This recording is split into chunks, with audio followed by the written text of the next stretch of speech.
Ser rico en Jerusalén en tiempos de Jesús no era simplemente tener más dinero que el vecino, era habitar un universo completamente diferente, respirar un aire distinto, caminar sobre piedras que el resto de la ciudad nunca tocaría con sus pies descalzos. Y la evidencia de ese mundo no desapareció. Está enterrada exactamente donde los arqueólogos la encontraron, debajo del barrio judío de la Jerusalén moderna, en lo que hoy se conoce como el barrio del Palacio, donde las excavaciones sacaron a la luz mansiones de hasta 600 metros cuadrados pertenecientes a familias que vivieron y murieron durante el mismo siglo en que Jesús caminó por esas mismas calles. Eso no es metáfora. Es arqueología. Y lo que esas excavaciones revelaron cambió para siempre la manera en que entendemos el mundo social, económico y político de la Jerusalén del primer siglo.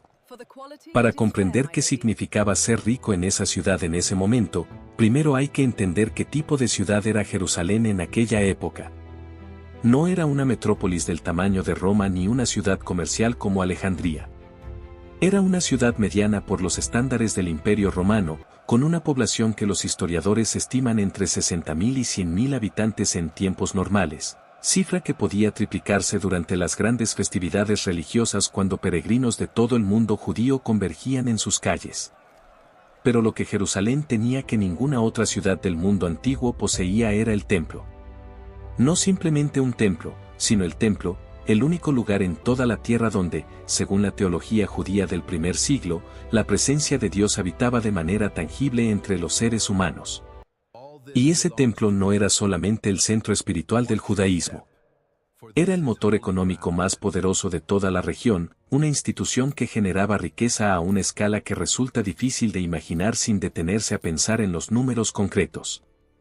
Cada judío adulto masculino en el mundo conocido, no solo en Judea, sino en Egipto, en Siria, en Roma, en Babilonia, en cualquier rincón de la diáspora, pagaba anualmente el impuesto del templo, medio siclo de plata.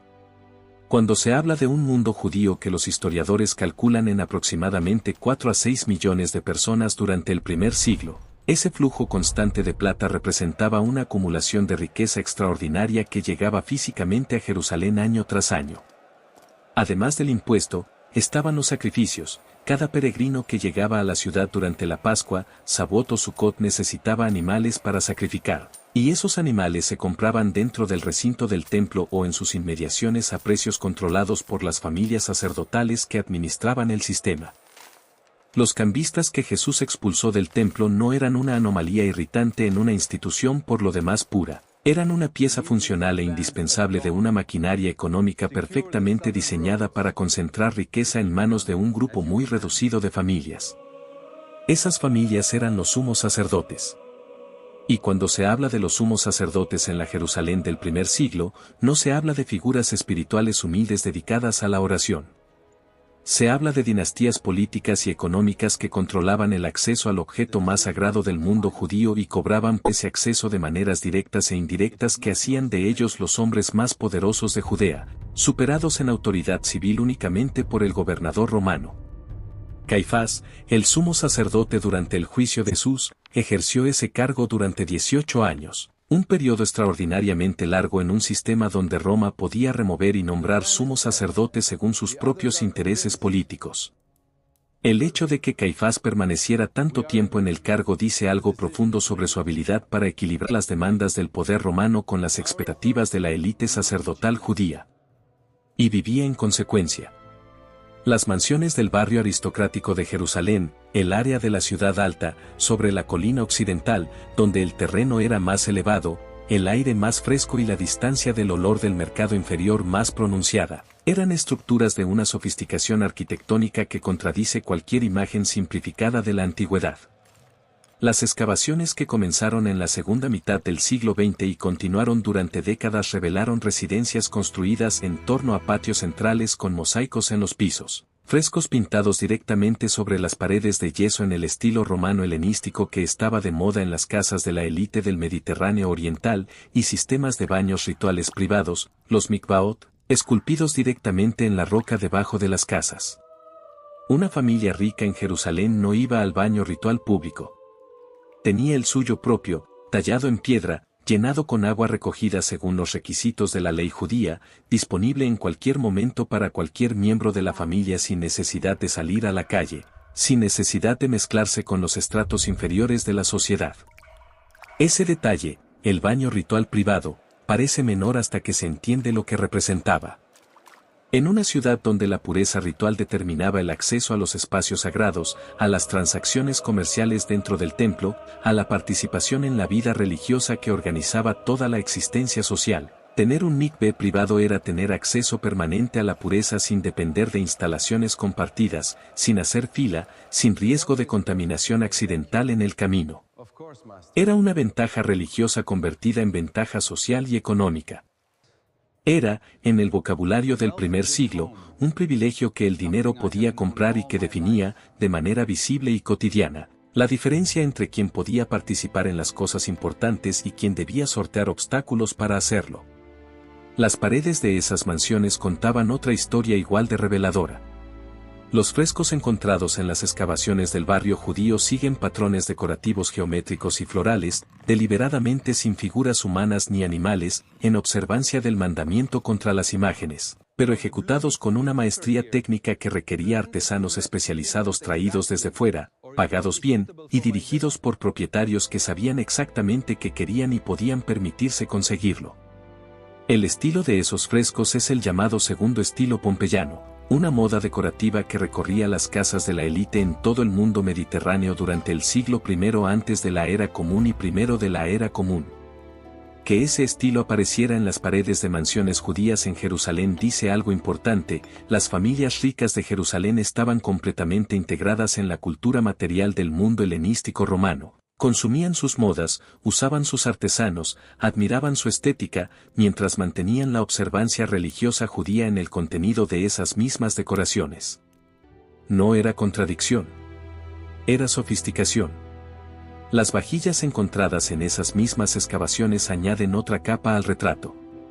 Las familias de la élite de Jerusalén usaban vajilla de piedra caliza, cuencos, jarras, copas talladas en piedra local, en cantidades que ningún hogar modesto podría haber poseído. La razón era técnicamente religiosa. Según la interpretación de la ley judía vigente en ese periodo, los recipientes de piedra no podían contraer impureza ritual, a diferencia de los de cerámica o madera.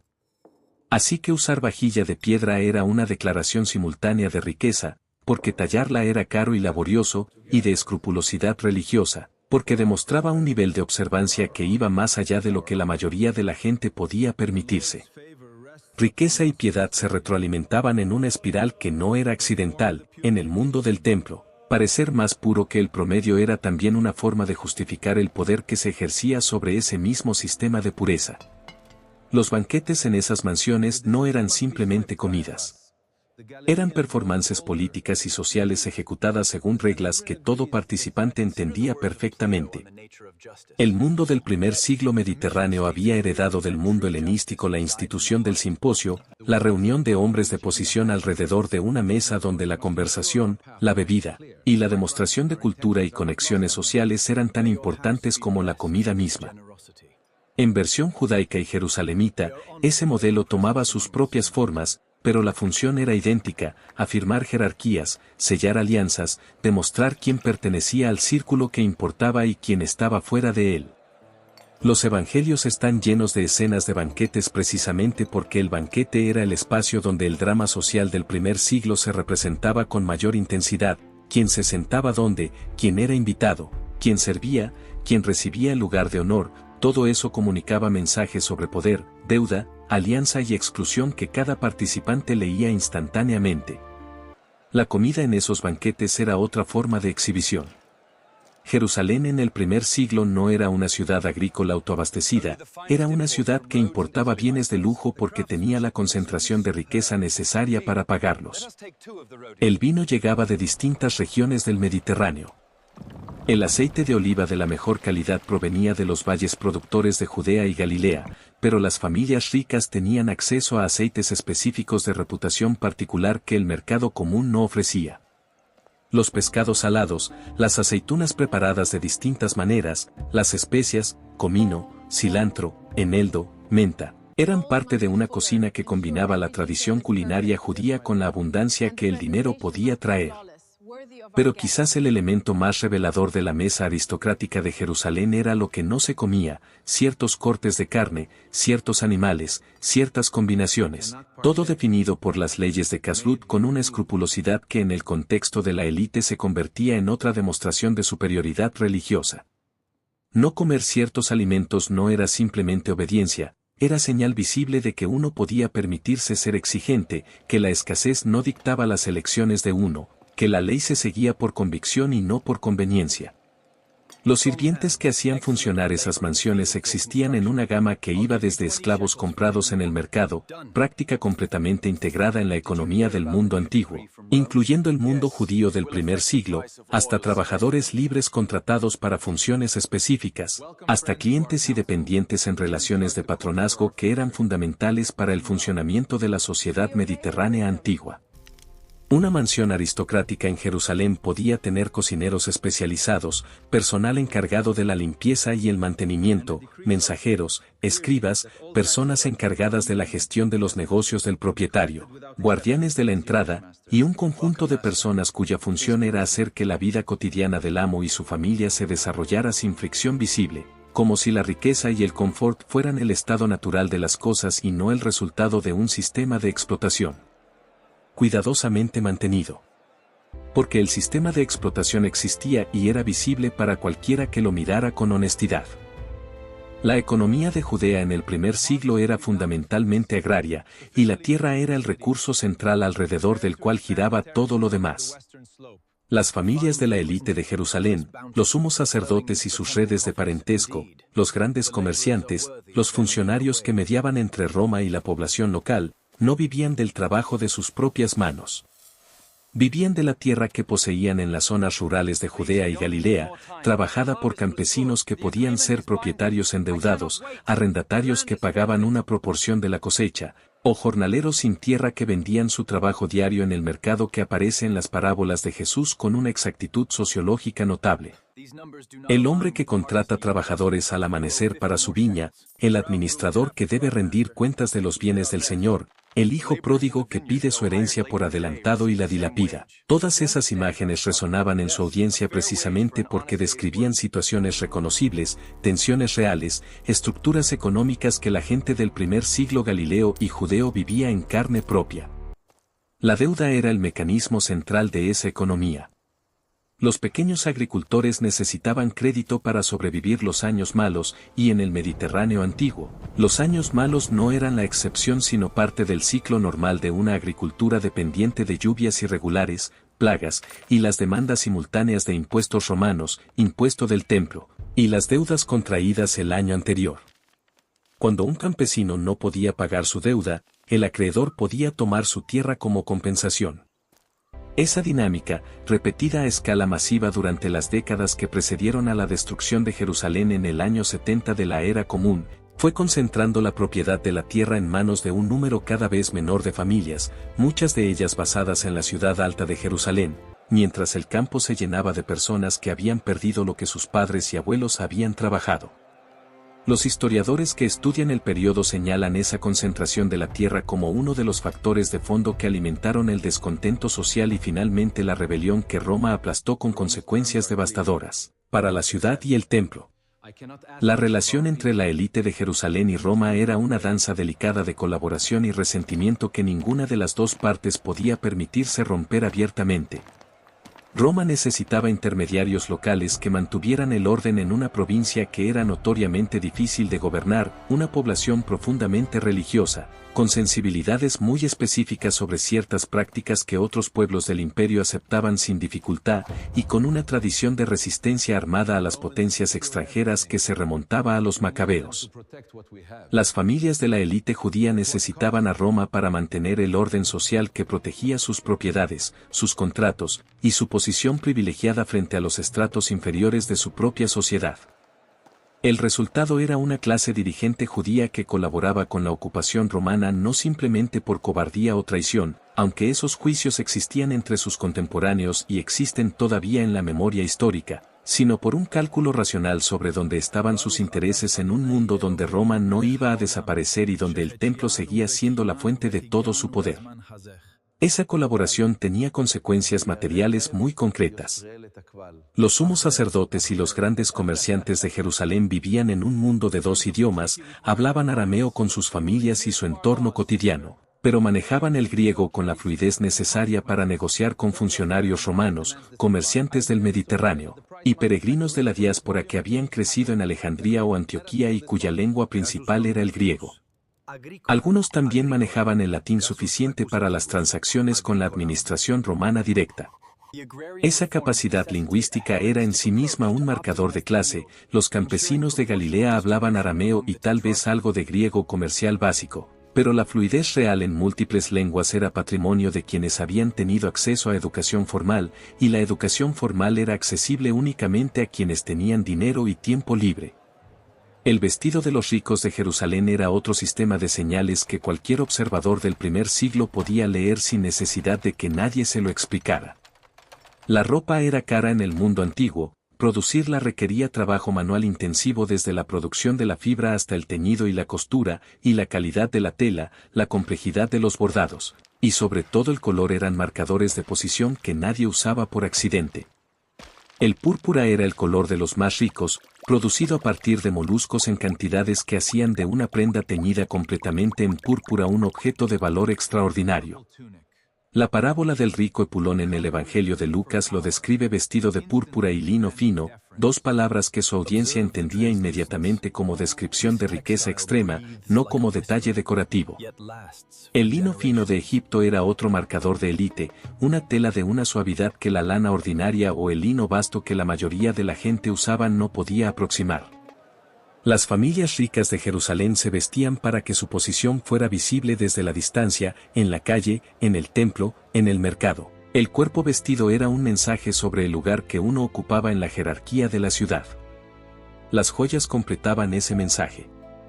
Las excavaciones del barrio aristocrático de Jerusalén han producido evidencia de objetos de joyería, anillos, brazaletes, pendientes, hechos en oro y en plata, con incrustaciones de piedras semipreciosas importadas.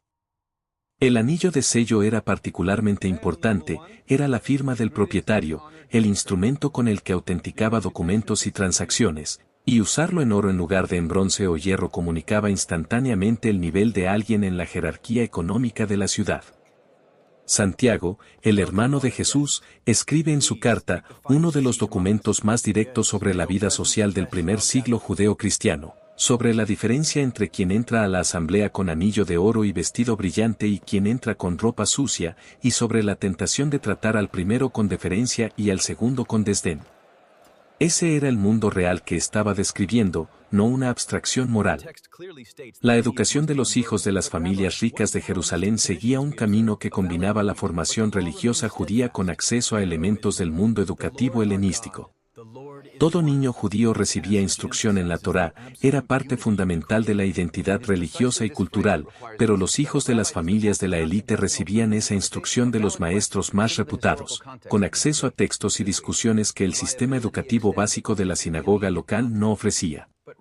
Algunos iban más lejos, estudiando con los grandes rabinos de Jerusalén, aprendiendo las tradiciones interpretativas que definirían el judaísmo de los siglos siguientes. Pablo de Tarso, criado en una familia judía de clase acomodada de la diáspora, describe haber estudiado en Jerusalén a los pies de Gamaliel, uno de los maestros más respetados de su generación, como una credencial que lo situaba dentro del segmento de quienes habían tenido acceso a la formación más sofisticada disponible en el mundo judío del primer siglo. Esa formación no era solo intelectual o religiosa en sentido estrecho. Era la puerta de entrada a las redes de poder que controlaban la vida de la ciudad. Los hombres que salían de esos círculos de estudio conocían a otros hombres de las familias correctas, habían demostrado su capacidad ante los maestros correctos, y estaban posicionados para integrarse en las estructuras de liderazgo, el Sanedrín, los consejos de la ciudad, los cargos sacerdotales y administrativos, que hacían que las cosas funcionaran en Jerusalén. El conocimiento de la ley no era simplemente piedad. Era capital social de la forma más directa y práctica. Quien podía interpretar la ley con autoridad tenía poder sobre las disputas comerciales, los contratos matrimoniales, las herencias, los asuntos de pureza ritual que determinaban quién podía participar en el templo y quién no. Ese poder era real, medible, y su acceso dependía en última instancia del dinero que hacía posible la educación que lo producía.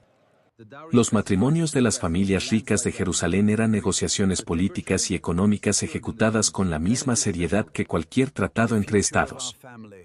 La endogamia, casarse dentro del propio grupo social, y preferentemente dentro de la propia familia extendida, era práctica común entre las grandes familias sacerdotales porque preservaba la concentración de la riqueza y la pureza del linaje sacerdotal que la ley judía requería para el ejercicio de las funciones cultuales. Una hija de una familia de sumos sacerdotes era un activo estratégico de enorme valor. Entregarla en matrimonio a la familia correcta podía sellar alianzas comerciales, consolidar posiciones políticas, y crear lazos de parentesco que en el mundo antiguo eran la forma más durable de obligación mutua.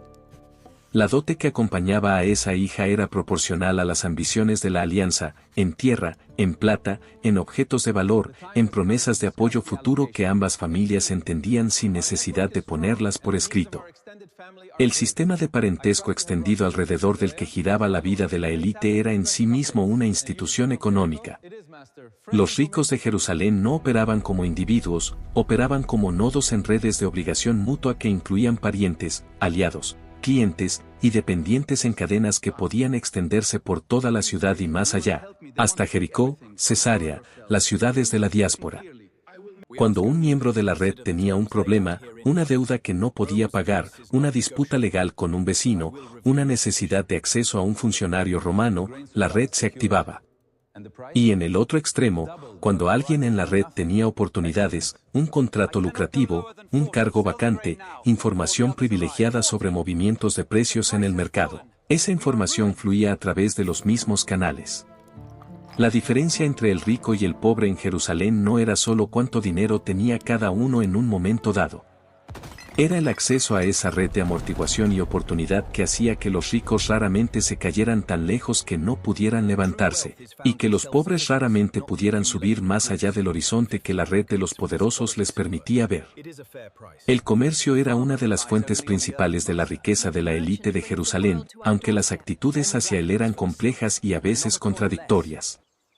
En el mundo antiguo, la sabiduría convencional, heredada en parte del pensamiento griego y adaptada a contextos locales, situaba la agricultura como la fuente de riqueza más respetable y el comercio como una actividad menos digna, asociada con el engaño, la ganancia excesiva, y el tipo de persona que se mueve entre lugares sin echar raíces en ninguno.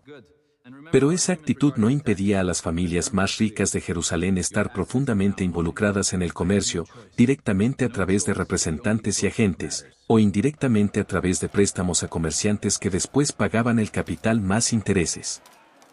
La economía del templo generaba flujos de bienes y dinero que hacían del comercio en y alrededor de Jerusalén una fuente de ganancia enorme para quienes tenían capital para invertir y conexiones para proteger sus inversiones. El aceite de oliva era uno de los productos comerciales más importantes en ese mundo. No era simplemente un alimento, era combustible para las lámparas que iluminaban casas y espacios públicos en una era sin electricidad. Era el componente central de la higiene personal en una cultura donde el jabón tal como lo conocemos no existía y el aceite servía para limpiar y acondicionar la piel, era el medio de cocción básico, y en el contexto judío tenía dimensiones rituales. El aceite de oliva puro era el combustible de la menorá en el templo, y la producción de aceite, específicamente para uso ritual, seguía protocolos de pureza que creaban un mercado especializado con precios premium. Las familias que controlaban grandes olivares en las zonas productoras de Judea y Galilea tenían acceso a una fuente de ingresos que combinaba demanda cotidiana con demanda ritual, y que se exportaba al Mediterráneo en ánforas cuya presencia arqueológica en destinos tan lejanos como Roma y Cartago documenta la escala de ese comercio. La industria de la producción de telas y ropa en Jerusalén y sus alrededores era otra fuente de riqueza que los ricos de la ciudad controlaban, no fabricando con sus propias manos sino poseyendo los talleres, comprando la materia prima en volumen y vendiendo el producto terminado a través de redes de distribución que llegaban a compradores de todo el mundo mediterráneo. Las excavaciones de varios sitios en Judea han encontrado evidencia de talleres textiles, usos, telares, tinas de teñido, que operaban a una escala que claramente supera la producción doméstica y apunta a producción organizada con fines comerciales. El lino y la lana eran las fibras básicas, pero la variación en calidad y acabado era enorme, y las familias ricas compraban tanto los productos de mayor calidad como los talleres que los producían. La perfumería y los ungüentos aromáticos eran otro sector de lujo con presencia significativa en la economía de Jerusalén. El Evangelio de Marcos describe a una mujer que vierte sobre Jesús un perfume de nardo puro contenido en un frasco de alabastro, y los presentes estiman su valor en más de 300 denarios, el equivalente a casi un año completo de salario de un trabajador ordinario. Ese detalle no es exageración retórica, el nardo genuino llegaba desde el norte de la India a través de las rutas comerciales que atravesaban Arabia y el Levante, y su precio reflejaba ese viaje. En los mercados de Jerusalén, especialmente en los bazares próximos al templo donde se concentraba el comercio de artículos rituales y de lujo, los perfumes y ungüentos representaban una parte significativa del comercio de alto valor. Las familias que controlaban el comercio de especias y perfumes en la ciudad estaban en el extremo más rentable de una cadena que comenzaba en Asia y terminaba en las narices y pieles de los ricos del mundo mediterráneo. La arquitectura de las mansiones del barrio alto de Jerusalén merece ser descrita con más detalle porque su sofisticación sigue sorprendiendo a quienes la estudian.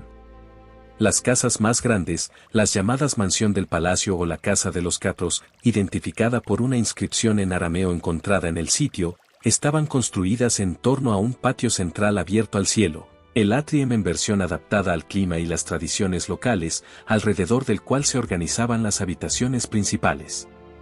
Los pisos de esas habitaciones estaban cubiertos de mosaicos, no los mosaicos figurativos complejos que decoraban las villas romanas en Italia, sino diseños geométricos y vegetales ejecutados con piedras de colores en patrones que eran al mismo tiempo decorativamente sofisticados y religiosamente apropiados para una casa judía observante. Debajo de los pisos, esculpidas en la roca viva, estaban las cisternas que almacenaban el agua de lluvia recogida durante el invierno, un sistema de gestión del agua privado que daba a la familia una independencia de los sistemas de abastecimiento público que era en sí misma un marcador de estatus. Los baños rituales privados, los mikvaot, encontrados debajo de esas mansiones son, como ya se mencionó, uno de los hallazgos más reveladores de las excavaciones. Pero su diseño técnico merece atención específica porque demuestra un nivel de ingeniería adaptada a requisitos religiosos que es impresionante en sí mismo. La ley judía requería que el agua para el baño ritual fuera agua que no hubiera sido transportada, agua de lluvia o de manantial que fluyera por sí sola.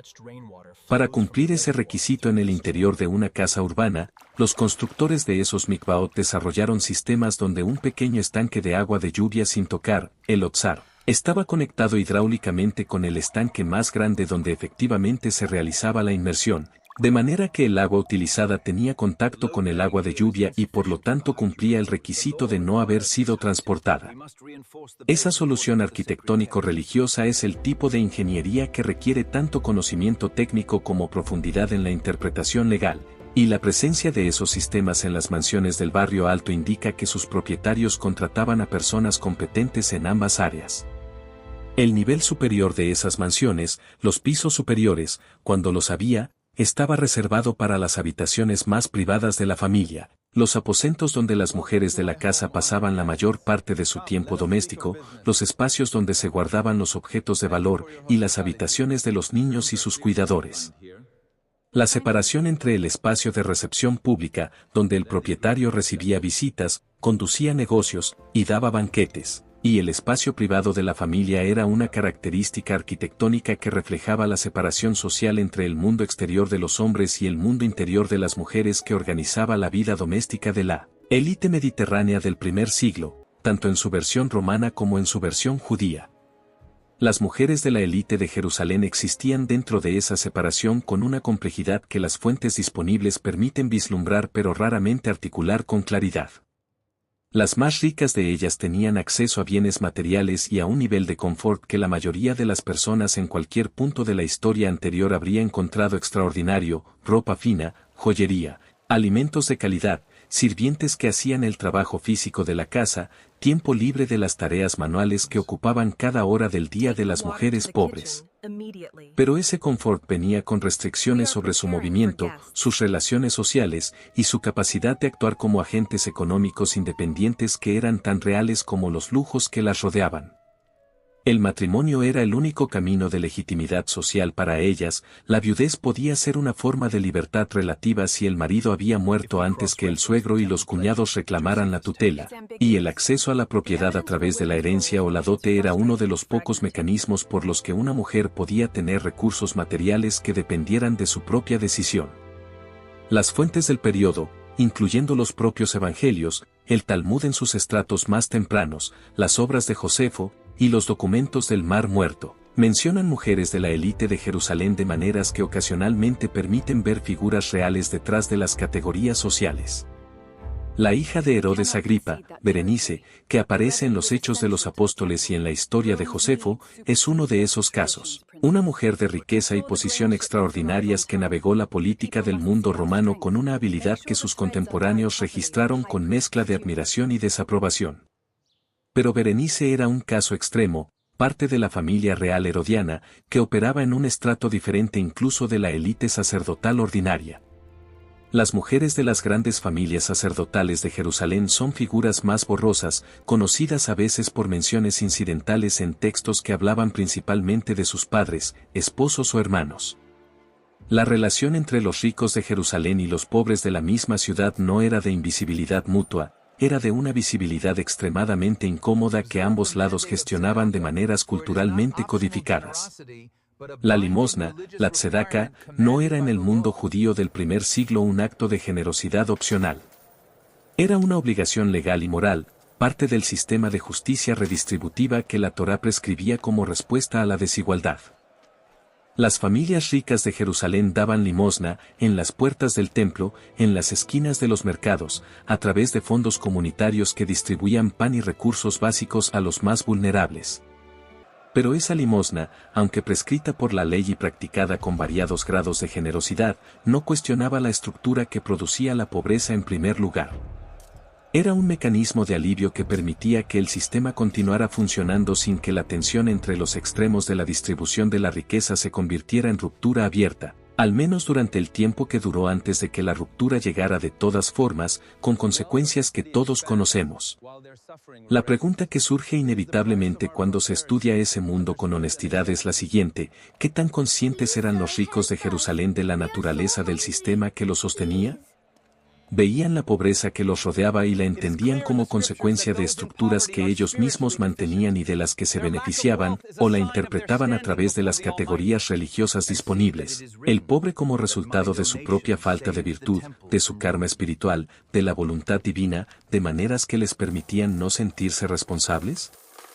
La respuesta honesta es que probablemente hacían lo que las élites en la mayoría de las culturas y periodos históricos hacen: usaban las herramientas ideológicas disponibles para construir una narrativa sobre sí mismos que los presentara como justos, piadosos y merecedores de lo que tenían, mientras el sistema que los enriquecía seguía funcionando debajo de esa narrativa con su propia lógica implacable. Hay algo en esa descripción que no requiere viajar al primer siglo para reconocer. ¿Qué crees que habrías hecho si hubieras nacido en una de esas familias ricas de Jerusalén, si hubieras crecido dentro de ese sistema, con sus privilegios y sus justificaciones, en un mundo donde las alternativas no eran evidentes y donde la estructura que te sostenía era también la estructura que organizaba la religión, la ley y el sentido de todo lo que te rodeaba? Deja tu respuesta en los comentarios. Es una de esas preguntas que se vuelve más incómoda cuanto más honestamente la piensas. El mundo físico de Jerusalén en el primer siglo era también un mundo de ruido, olor y textura que ningún texto puede capturar completamente, pero que se puede intentar reconstruir. La ciudad alta donde vivía la élite estaba literalmente por encima del resto, en elevación real, en el terreno más alto de Jerusalén occidental. Y esa posición le daba ventajas físicas que reforzaban su separación social. El viento barría los olores de los mercados inferiores hacia el valle. La vista desde las terrazas de las mansiones abarcaba el templo al este, en toda su gloria de mármol blanco y oro bajo el sol de Judea, visible desde casi cualquier punto alto de la ciudad, y los valles que rodeaban Jerusalén en casi todas las direcciones. Despertar en una de esas mansiones, en una habitación con vistas al templo, con el sonido de las trompetas sacerdotales que marcaban los momentos del sacrificio matutino llegando por el aire limpio de la mañana, era comenzar el día con un recordatorio arquitectónico y sonoro de la centralidad del orden en que uno mismo ocupaba un lugar privilegiado. El templo mismo era uno de los edificios más extraordinarios del mundo antiguo, y su presencia dominante sobre la ciudad era la declaración más poderosa disponible sobre la naturaleza de esa sociedad. Herodes el Grande, el rey cliente de Roma que gobernó Judea desde el año 37 antes de la era común hasta el 4 antes de la era común, había iniciado una reconstrucción y expansión del templo de dimensiones que la gente del periodo entendía como una de las mayores obras arquitectónicas del mundo conocido. La plataforma sobre la que se asentaba el templo, la explanada del templo, o monte del templo, era un rectángulo construido sobre una colina natural ampliada artificialmente con enormes muros de contención rellenos de tierra y escombros, creando una superficie plana de aproximadamente 144.000 metros cuadrados. Para dar una medida de comparación contemporánea, eso es casi 20 campos de fútbol colocados uno junto al otro. Y sobre esa plataforma descansaba un complejo de edificios de mármol blanco de Carrara, columnas de piedra local, puertas de bronce y oro, y el Sancta Sanctorum, el lugar más sagrado, cubierto de oro puro que brillaba bajo el sol mediterráneo de una manera que los visitantes describían como casi insoportable para los ojos. Los ricos de Jerusalén tenían acceso a ese templo en maneras que los demás no tenían, no porque hubiera áreas literalmente reservadas para ellos por riqueza, ya que el templo tenía sus propias jerarquías de acceso basadas en categorías religiosas de sacerdote, levita, israelita macho, mujer, gentil, sino porque su capacidad económica les permitía participar en el sistema del templo de maneras que requerían recursos. Podían comprar los animales más caros para sus sacrificios, los toros en lugar de las palomas que los pobres ofrecían. Podían financiar sacrificios en nombre de otros, una forma de generosidad pública que aumentaba su reputación religiosa y social simultáneamente. Podían hacer votos que implicaban contribuciones materiales al templo, el equivalente a financiar obras públicas religiosas, cuyo anuncio en el contexto del culto era también un anuncio de su capacidad de dar en la escala en que estaban dando. La religión y la exhibición de riqueza no se contradecían en ese mundo. Se reforzaban mutuamente de maneras que cualquier observador del primer siglo entendía perfectamente. La relación de la élite de Jerusalén con el dinero en sentido físico era también significativa. Las monedas que circulaban en la Judea del primer siglo eran de varios tipos, denarios romanos de plata con el rostro del emperador grabado, que representaban el poder imperial en el bolsillo de cada persona que los usaba, dracmas y otras monedas helenísticas de circulación histórica, y las monedas locales acuñadas por los gobernantes de Judea, que cuidadosamente evitaban representaciones de figuras humanas o animales para no ofender la sensibilidad religiosa judía. Los cambistas del templo, los que aparecen en la historia de Jesús volcando sus mesas, existían precisamente porque el impuesto del templo debía pagarse en un tipo específico de moneda, la de Tiro, que tenía un contenido de plata más puro y estandarizado que otras monedas en circulación. Cambiar la moneda cotidiana que la gente usaba por la moneda del templo tenía un costo, la tasa de cambio, que era una fuente de ingreso para los cambistas y una fuente de resentimiento para los peregrinos que necesitaban ese servicio obligatoriamente para poder participar en el culto. Las familias que controlaban los puestos de cambio en el templo estaban en una posición donde la necesidad religiosa de los demás se convertía directamente en ingreso para ellas. Las relaciones entre los distintos estratos de la élite de Jerusalén eran también complejas y no siempre armoniosas. Había tensiones entre las grandes familias sacerdotales y los escribas y fariseos que desafiaban su interpretación de la ley. Había competencia entre familias del mismo rango por cargos, contratos y posición en la jerarquía del templo. Había diferencias de opinión sobre la mejor manera de manejar la relación con Roma, algunos favoreciendo la colaboración más estrecha, otros buscando márgenes de autonomía más amplios, y en los extremos del espectro, minorías que argumentaban que la única respuesta legítima a la ocupación romana era la resistencia armada. Esas tensiones no eran abstrusas disputas teológicas, eran debates sobre el futuro de la ciudad, del templo, y de la posición de cada familia dentro del orden que sobreviviera a esas negociaciones. Los fariseos merecen atención específica en este retrato porque su relación con la riqueza y la élite es más compleja de lo que la tradición popular a veces sugiere. Los fariseos no eran todos ricos, el movimiento incluía personas de distintos estratos sociales, y parte de su atractivo era precisamente que su versión del judaísmo podía practicarse fuera del templo y sin la mediación de la casta sacerdotal.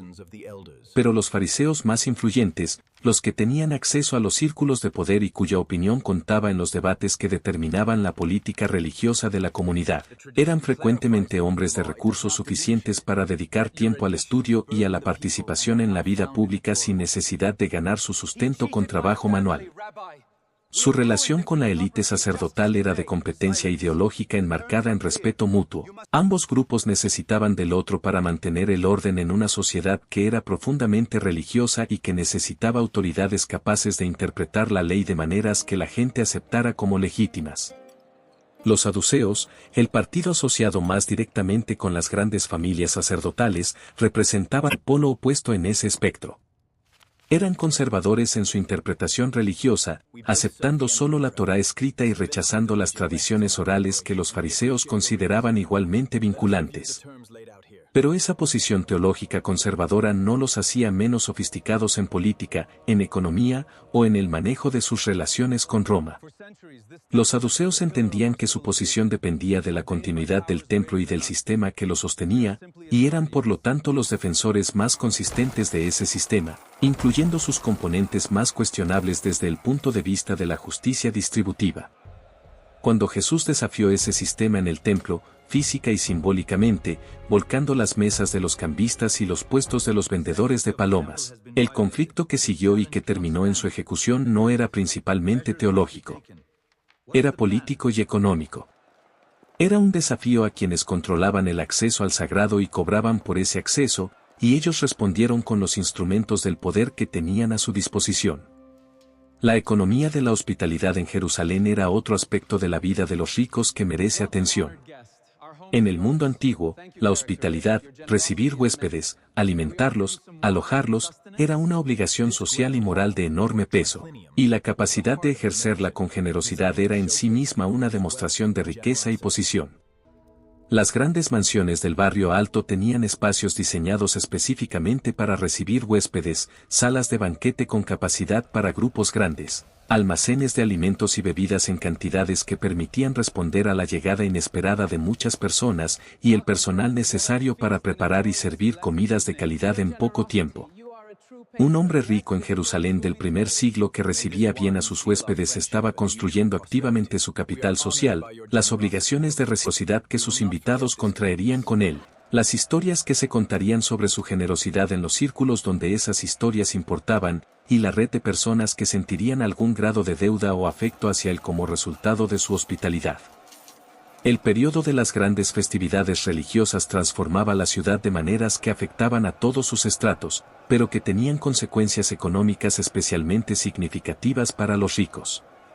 La Pascua, Pesaj, era el evento más masivo, una peregrinación que traía cientos de miles de personas a Jerusalén durante una semana.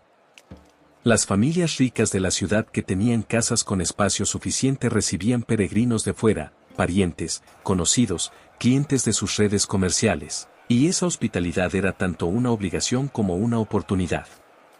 Los negocios florecían durante las festividades, los vendedores de animales para sacrificio, los productores de alimentos, los talleres de artesanía, los posaderos, todos experimentaban durante las semanas de peregrinación un aumento de actividad que concentraba ingreso en quienes estaban posicionados para capturarlo. Y los que mejor posicionados estaban para capturar ese ingreso eran, inevitablemente, los que ya tenían capital, conexiones y posición dentro del sistema. La vida nocturna de las mansiones del barrio alto era otro mundo aparte. En una ciudad sin iluminación pública artificial, Las calles de Jerusalén de noche eran oscuras de una manera que no se puede replicar en ninguna ciudad moderna con su permanente contaminación lumínica. La capacidad de iluminar los propios espacios era en sí misma un marcador de riqueza. Las lámparas de aceite que ardían en las mansiones durante las veladas de banquete y conversación representaban un consumo de aceite de oliva que multiplicaba el costo de cada hora de luz. Las familias ricas usaban lámparas de bronce o de cerámica fina, algunas de diseños importados de Roma o de Alejandría, con múltiples mechas que producían más luz que las lámparas simples de un solo orificio que la gente ordinaria usaba. La calidad de la iluminación dentro de una casa era legible desde afuera, y en una ciudad donde la oscuridad de la noche era real y casi total para la mayoría de la gente, una mansión iluminada durante las horas de la noche era una señal de abundancia visible para cualquiera que pasara por la calle. Los jardines y espacios exteriores de las propiedades de la élite eran otro espacio de expresión de riqueza y gusto. La ciudad de Jerusalén era densamente construida, una ciudad de primer siglo sin los espacios abiertos que las ciudades modernas de ese tamaño tendrían, pero las mansiones del barrio alto tenían acceso a patios y a veces a terrenos adyacentes donde se cultivaban plantas aromáticas, árboles frutales y elementos decorativos que combinaban función y belleza. El jardín en el mundo mediterráneo antiguo era un espacio de confort físico, sombra en el verano caluroso de Judea, frescor, el sonido del agua si había fuente o una cisterna que permitiera algo de movimiento, y un espacio de demostración social. Recibir a un invitado en el jardín, bajo la sombra de una parra o de una higuera, mientras se servían frutos frescos o vino enfriado en el agua de la cisterna, era una demostración de hospitalidad que usaba el espacio natural privado como escenario de la performance social. Las transformaciones que Herodes el Grande había realizado en Jerusalén durante su largo reinado no solo incluyeron el templo, aunque ese era el proyecto más espectacular, sino también una reconstrucción masiva de la ciudad que benefició directamente a la élite que vivía en ella. El palacio real que Herodes construyó en el extremo occidental del barrio alto era una estructura que las fuentes antiguas describen como de una magnificencia que rivalizaba con los mejores edificios de Roma, con torres, jardines, estanques, patios y habitaciones decoradas con una riqueza que hacía de él una declaración permanente sobre el poder y el gusto de quien lo había construido. Las familias aristocráticas de la ciudad vivían a la sombra de ese palacio, literalmente, sus mansiones estaban en el mismo barrio, en el mismo terreno elevado, y esa proximidad al poder real era en sí misma una fuente de posición y prestigio. Vivir cerca del palacio, ser conocido en el palacio, tener acceso a las personas que frecuentaban el palacio, era parte del capital social que definía quién era quién en Jerusalén. La medicina disponible para los ricos de Jerusalén del primer siglo era significativamente mejor que la que tenían acceso los pobres, aunque ese estándar sigue siendo limitado según cualquier criterio contemporáneo. Los médicos en el mundo antiguo, una profesión que en el siglo I estaba comenzando a desarrollar algo parecido a una identidad profesional organizada, especialmente bajo la influencia de la tradición hipocrática griega, cobraban por sus servicios, y los buenos médicos cobraban mucho. En las ciudades más grandes del mundo mediterráneo había médicos griegos y alejandrinos con formación sistemática que ofrecían sus servicios a quien podía pagarlos, y Jerusalén, como ciudad importante con una concentración de riqueza significativa, atraía a esos practicantes. Las familias ricas podían permitirse llamar a un médico cuando alguien en la casa se enfermaba, los pobres dependían de curanderos locales, de remedios tradicionales transmitidos en la familia, de la oración y de la esperanza. Esa diferencia de acceso a cuidado médico tenía consecuencias reales en la esperanza de vida y en la recuperación de enfermedades e infecciones que eran letales para quien no tenía recursos para tratarlas. La muerte, sin embargo, democratizaba algunas cosas aunque no todas. Los ricos de Jerusalén del primer siglo eran enterrados en tumbas esculpidas en la roca caliza de los cerros que rodean la ciudad. Las catacumbas y los sepulcros tallados en la piedra que aún son visibles hoy en muchos sitios alrededor de Jerusalén. Las tumbas de las familias más ricas eran estructuras arquitectónicas elaboradas, con fachadas decoradas, antecámaras y coqueín, nichos tallados en la roca para depositar los cuerpos. El proceso de entierro judío del primer siglo típicamente comenzaba con el depósito del cuerpo en uno de esos nichos envuelto en telas y con ungüentos aromáticos, y luego, aproximadamente un año después, cuando los tejidos blandos se habían descompuesto, la recogida de los huesos para depositarlos en un osario, una caja de piedra caliza inscrita con el nombre del difunto. Las familias ricas tenían osarios más elaborados, con decoraciones talladas y inscripciones que identificaban no solo el nombre sino el linaje, el cargo, la familia, declaraciones de identidad que debían perdurar más que la vida misma.